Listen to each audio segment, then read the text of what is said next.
you returned to me with nothing but apologies and excuses. I did. Do not speak! Not another word! Welcome to MojoPlays. Today we're looking at 10 historical figures who owned pieces of Eden in Assassin's Creed. Honestly, we're surprised we don't have a piece of Eden at this rate. So something did survive that day. How do you have this? Merini. She's my mother.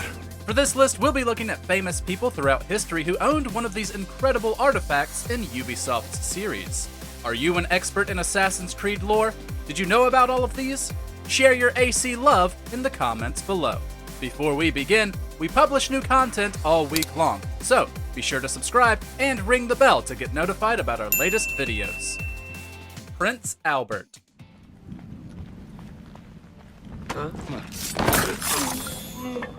Husband to Queen Victoria, Prince Albert had a huge influence on British society during the roughly 2 decades between their wedding and his untimely death. But multiple pieces of Eden passed through his hands, including not only one of the shrouds, but also the famous Koh-i-Noor diamond, which Ubisoft says is an Isu relic as well, though this is only confirmed in the comics. The shroud, however, was initially recovered by Edward Kenway, but later became the possession of Victoria and Albert.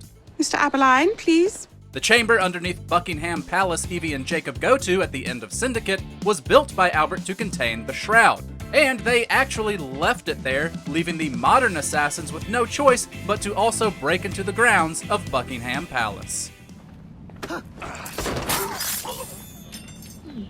The Borgias.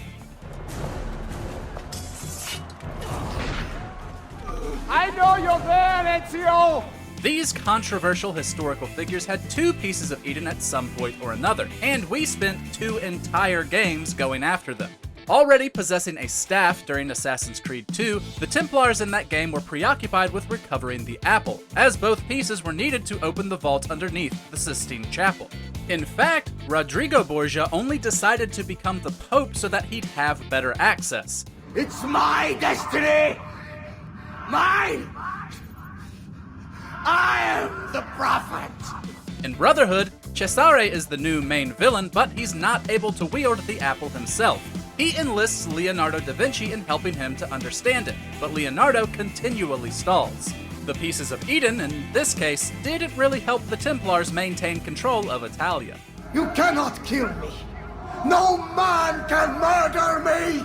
Pythagoras. My name is Pythagoras. I'm your father. They wanted Pythagoras in this game so badly they had to give him a piece of Eden that keeps the wielder immortal and perpetually the same age. That piece was the Staff of Hermes, with Hermes, of course, being just another Isu with a fancy toy. Pythagoras, Cassandra and Alexios' real father, guards the entrance to Atlantis and wields the staff, though he eventually gives it up to the protagonist.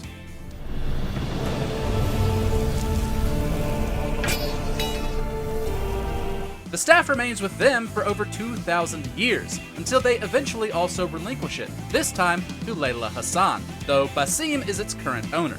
While Pythagoras was real, many mythological Greek figures had artifacts too, including a sword used by Perseus to kill Medusa and another shroud recovered by Jason. Repair the rift in the universe. The world depends on you, Alexios. Mehmed II.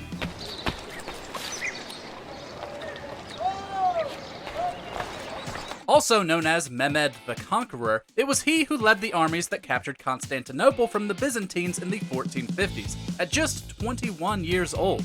How did he accomplish this feat, given that Constantinople had stood as the crown jewel of Byzantium for more than 1,000 years? Well, if you believe Ubisoft, it's because he had the help of an Apple of Eden, which made the job far easier.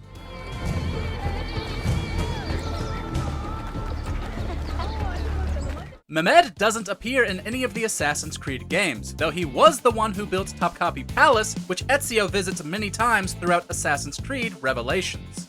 Why the hood? What is he hiding? Leonidas I. She has been your puppet for far too long. The time has come to cut her strings. Leonidas I of Sparta had a more unique piece of Eden than most, a spear, something we don't see too often. Leonidas wielded his spear at the Battle of Thermopylae, one of history's most famous battles. though the Greeks lost to the Persians. During the battle, Leonidas' spear was broken, but it was still powerful and was passed down to his grandchild, the protagonist of Assassin's Creed Odyssey. So something did survive that day. How do you have this? Myrini. She's my mother. They then go on to use the spear as a rough equivalent of the hidden blade in the rest of the series, as at this time, the hidden blade was a weapon only used by the Persian assassin Darius, though the two would later meet. Believe what you want, Eagle Bearer. Al-Mualim. I send you, my best man, to complete a mission more important than any that has come before. And you return to me with nothing but apologies and excuses. I did. Do not speak! That's right, Al-Mualim was a real person, though he wasn't really called Al-Mualim by anyone during his lifetime, as that's actually not a name, but a fictional title, meaning the mentor.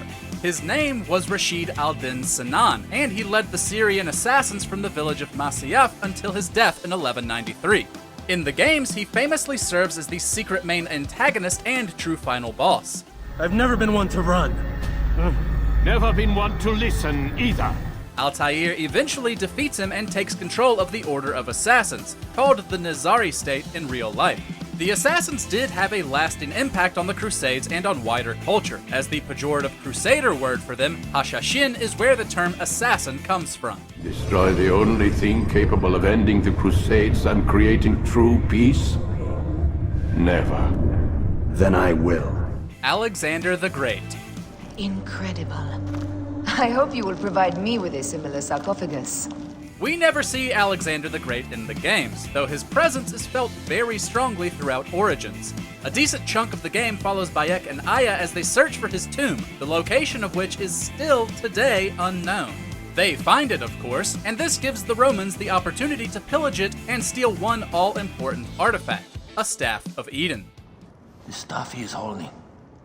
The markings. It was this staff that helped Alexander conquer such a huge area of the world, with his empire extending from Greece to India, even conquering formidable Persia. And he famously loved naming cities after himself, which is why Alexandria in northern Egypt is still called that even today. We found the great king. George Washington. I beg they will accept my most cordial thanks for this distinguished testimony of their approbation. But lest some unlucky event should happen, unfavorable to my reputation. A central figure in Assassin's Creed 3, Connor spends a lot of time helping the Patriots and brushing shoulders with the very first president of the United States. Eventually, Washington was able to seize an Apple of Eden that was in the possession of the British, but he didn't hold on to it for very long. He had a vision of what would happen if he kept it, which eventually became the Tyranny of King Washington DLC, showing his descent into a power-hungry maniac. Give that here. For good measure. Connor takes the apple from Washington to keep it out of human hands. Unlike other military campaigns, America's independence was possible without the help of Isu technology. Your proposal raises the greatest mischief that could befall my country. Napoleon Bonaparte. You certainly don't look like a blood-crazed revolutionary. The hood is a bit sinister, though, if you don't mind my saying. It was revealed in one of the many glyph puzzles of Assassin's Creed 2 that Napoleon had an Apple of Eden. 5 years on, in Unity, an Arno encounters Napoleon in the Tuileries. Arno wants to burn Louis XVI's incriminating letters, while Napoleon wants the key to an Isu vault containing an apple. He finds it, but only the players get to see. Oblivious Arno completely misses it.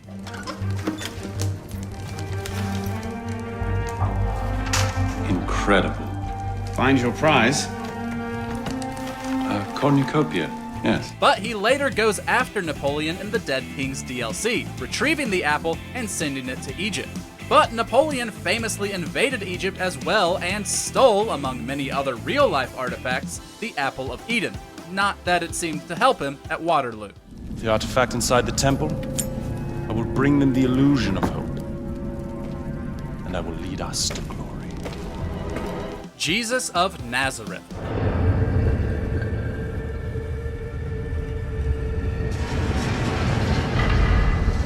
Whatever whatever your religious beliefs, the scholarly consensus is that there absolutely was someone called Jesus who lived in Galilee and Judea in the 1st century.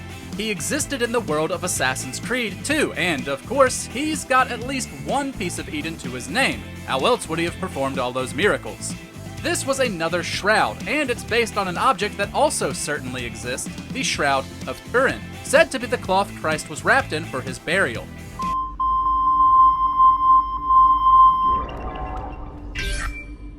The Shroud of Turin is generally thought to be a fake today, as it's been carbon dated to the 13th century, but it's an interesting piece of history used by Ubisoft. A similarly contentious historical figure is King Arthur, who also did exist in the world of the game and possessed a Sword of Eden, Excalibur.